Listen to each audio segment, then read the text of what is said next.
Fala do Sosaf, tudo bem? João Roberto aqui, Ferreira Franco aqui falando com vocês sobre um tema que está muito aí na moda aí, que é a questão desses multigrupos, né?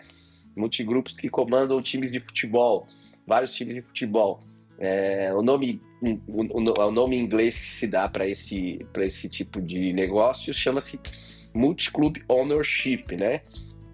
Significa ser dono de vários clubes, né? Uma pessoa ou grupo de pessoas ou de empresas, né? No meu livro que eu escrevi aqui, na página 189, eu trouxe um gráfico, né, da Europa, do futebol europeu, tá? De 2024 e 22, 24, né, da temporada 24, onde a gente demonstra aqui que por esse gráfico, ó, não sei se dá para vocês verem, esses pontinhos aqui nesse gráfico são os clubes que têm como donos, né, grupos de empresas, os mesmos grupos de empresas. O que é interessante, gente, é que na Europa isso já acontece e praticamente grupos têm times de futebol em praticamente nas três categorias, né, que seriam a Série A, B e C, por exemplo, aqui do Brasil.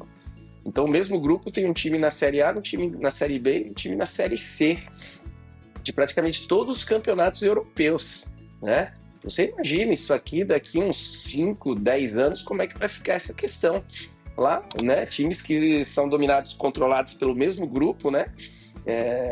Participando do mesmo campeonato, porque só lembrando, né?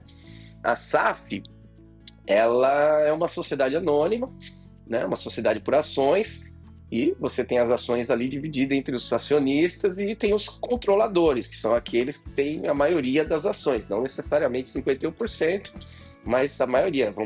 Vamos imaginar uma SAF que tem aí um grupo tendo 25%, outro grupo tendo 20%, outro grupo tendo 15%, outro grupo tendo 15% e assim por diante. Quem tem 25% é o controlador em tese, né? Aqui bem em tese. Então esse controlador é dono dessa SAF, participa da outra SAF, participa da outra, né? E acaba sendo aí ou não controlador também das outras SAFs. Existe aí um posicionamento de que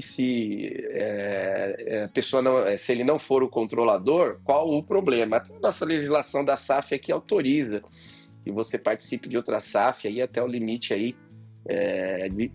de 5%, né? E tal. Mas o problema é que mesmo não sendo controlador, você exerce influência ali, né? Nas reuniões do conselho, nas diretrizes da empresa, a depender do quanto você tem de ações. Se você tem 1%, talvez você não tenha uma voz ativa tão grande, mas dentro ali da característica e do desenvolvimento do negócio, que é a SAF, você é uma pessoa relevante, porque você tem uma participação em outro clube, né? E mesmo você tendo pouca, minha visão, né? Mesmo você tendo poucas ações, né? Um percentual baixo, será do interesse do board ali, do conselho, te ouvir, né?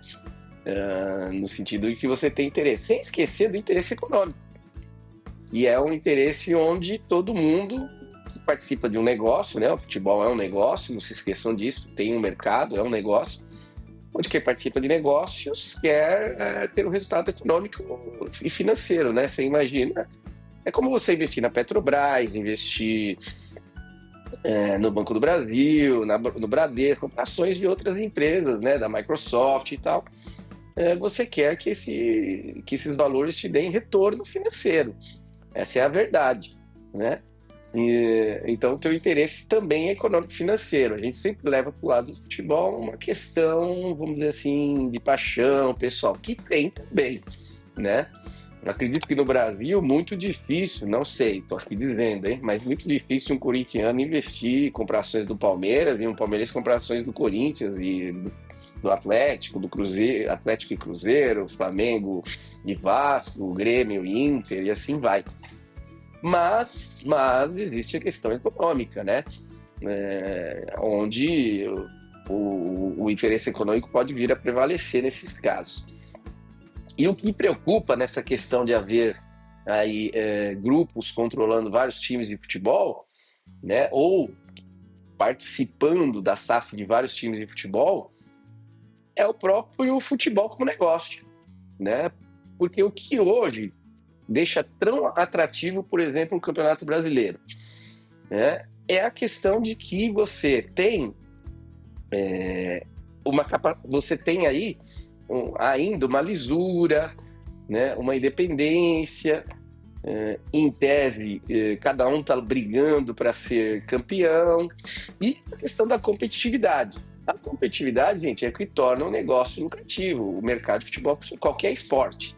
Porque se você tem ali uma ocorrência de mesmo time, os mesmos times sendo campeões todo ano, o campeonato se torna atrativo ali para aquele pessoal que está ali, né? Para aquele pessoal mais local, né? Como acontece aí nos campeonatos regionais, né? Você sabe que o de São Paulo é o mais competitivo, mas fica ali para o pessoal da região, não se torna um negócio atrativo em nível global, né? Em venda de direitos para fora da região que ele está, né?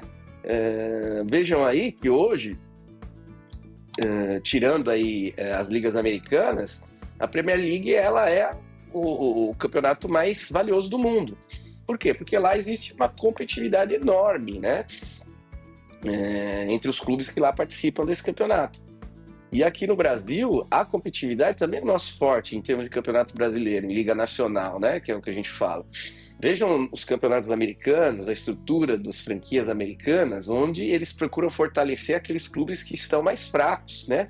Aqueles times no basquete e no futebol americano, e próprio beisebol, né? Que é o que eles chamam lá de draft, né? Que é fortalecer os clubes que tiveram o pior resultado esportivo na temporada anterior. Porque lá eles querem privilegiar justamente a competitividade e o espetáculo, campeonato como um todo, né?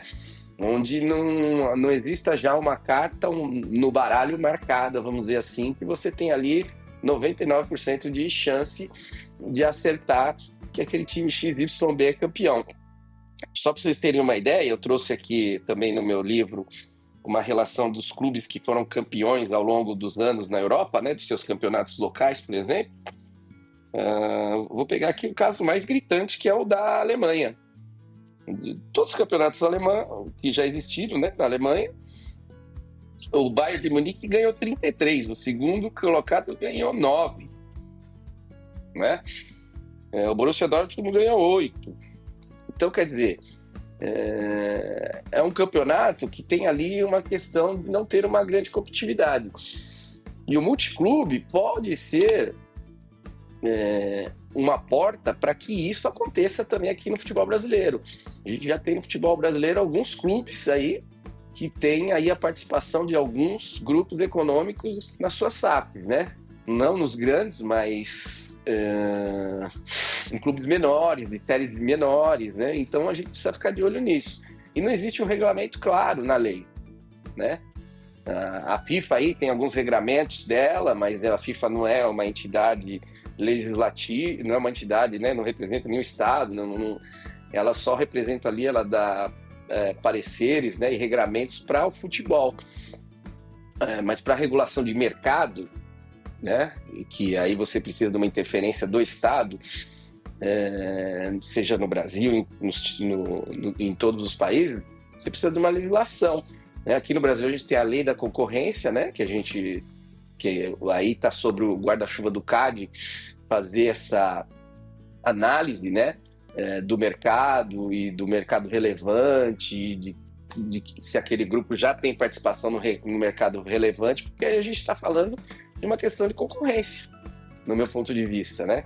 Se você domina o mercado, você faz com ele o que você quer. Tá bom, gente? Então, aqui eu trago essas informações do meu livro também. E segue a gente aí nas nossas plataformas, nas nossas redes sociais. Nós temos um programa toda segunda, a partir das 8 da noite, que a gente fala de futebol e traz aí também questões envolvendo o mercado de futebol e a rodada aí do Brasileirão. Valeu!